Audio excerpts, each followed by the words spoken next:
Do you notice how you only start working when there's pressure?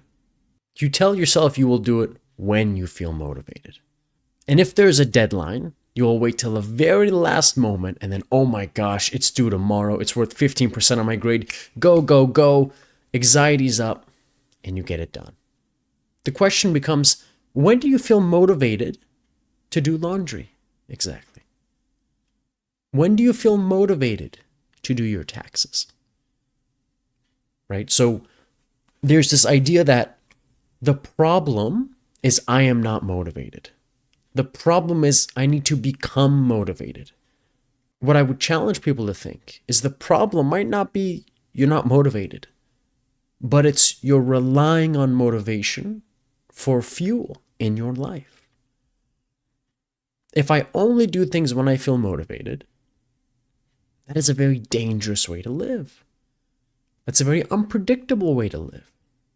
What if I don't feel motivated Monday morning? Do I call in sick? What if I don't feel motivated to go to the job interview last minute? What if I don't feel motivated to go to that date? So now my motivation will start impacting the way that I show up in life. So this is something I see a lot in clients who have ADHD, but it's not exclusive to them. It's this idea of when I have a reward in sight, dopamine will be released. When there's a deadline, when there's stress and pressure, my sympathetic nervous system gets activated. Essentially what that means is I'm going to have a bunch of hormones flowing through my system, including epinephrine, including cortisol. With these particular hormones, I'm going to have an increased heart rate, I'm going to be super focused, and I am more likely to accomplish that thing and get it done. So in other words, it can work really, really well in a short span of time. As we mentioned earlier, the problem with this thought is I'm going to rely on motivation, on stress, on anxiety to push me through the finish line. But what about a personal hobby? What about things that there might not be an immediate deadline for that you have to set for yourself? The problem? We let the external world tell us what we need to do and when we need to do it. Like a child who will not get his homework done unless dad comes and starts wagging the finger. Like a student who needs the teacher's reminder to get their stuff done. Like a partner who needs their partner to tell them, hey, we got to clean this place up. We have company coming over. When you rely on the external world to give you the green light, to make decisions on your behalf, you start losing autonomy in your own life. You start becoming a passenger in your own car. Life starts happening to you as opposed to you happening towards life. Days will begin to blur together.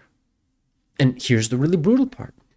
What if something happens that you don't like? What if there's an outcome that is undesirable? Who do you blame? Do you blame your friend who gave you advice? Do you blame your partner who told you to do something? Sometimes what people will do is they won't make a decision because they don't want to be wrong. Hey, whatever you want, man. And then if the result is undesirable, they can blame that other person.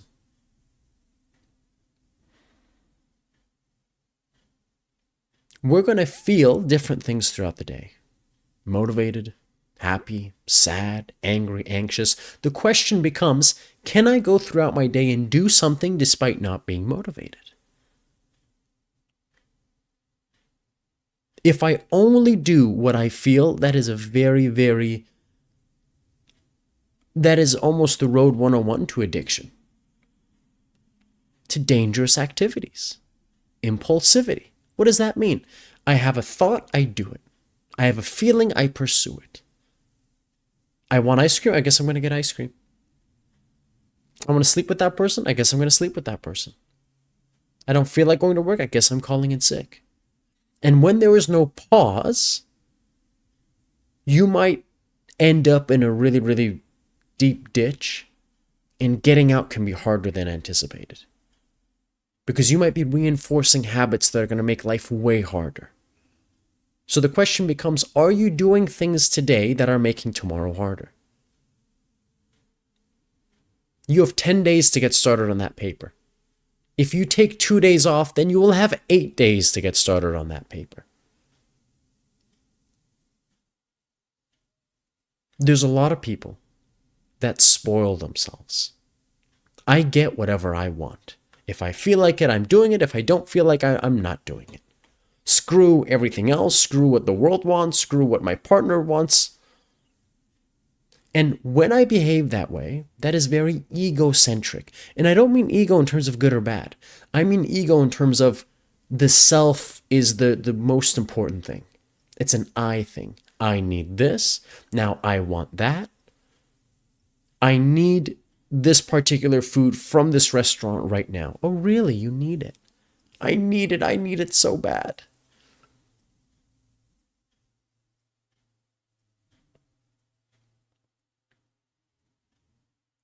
When 5, 10, 15 years pass, and then you look back at your life, and you're thinking, how the hell did I get here? It's due to a series of choices that you made along the way. Maybe you weren't thinking ahead in the future. Maybe it wasn't what you intended, but you're here now. How do we make a decision? And also, I want to be clear. I'm not saying don't ever follow your feelings. Don't ever spoil yourself. But you have to be super careful. When I feel something, I need to check in and go, whoa, okay, I feel hungry, or I feel tired, I feel anxious. What am I going to do about it? Because the moment you do everything that you feel, you're going to be in big trouble without questioning, right? This is actually a cognitive distortion in CBT we call emotional reasoning. So, how do we make a decision? How do we decide what to do? I want you to think about 3 things: your vision, your values, and your goals. What is the long-term vision? Where are you hoping to end up? Do you want to have a particular job? In order to have that job, you need a particular degree. Great, you have a vision. Do you want to run a marathon? Awesome. You know what you're doing for the next couple of weeks, if not months, training for this marathon. You have a vision. Why is that so important? Because every step you take, you can ask yourself, is this moving me towards my goal, or is this moving me away from my goal?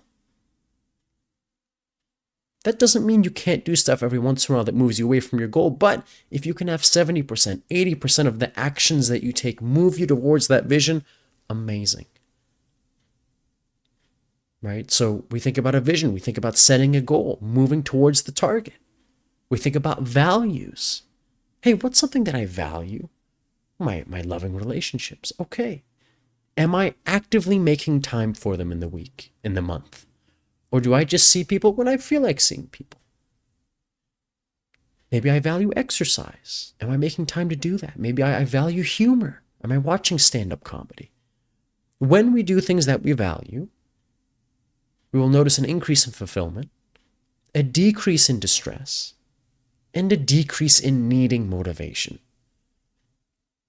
The conversation shifts from, man, I really need to be motivated so I can go to the gym, to, oh, it's Thursday? I guess I'm going to the gym tonight. This is happening. Oh, it's Monday morning? I guess I'm going to my class at 8:15 a.m. Do I feel like it? Nah, not really. Can I still go to class even though I feel like a 6 out of 10?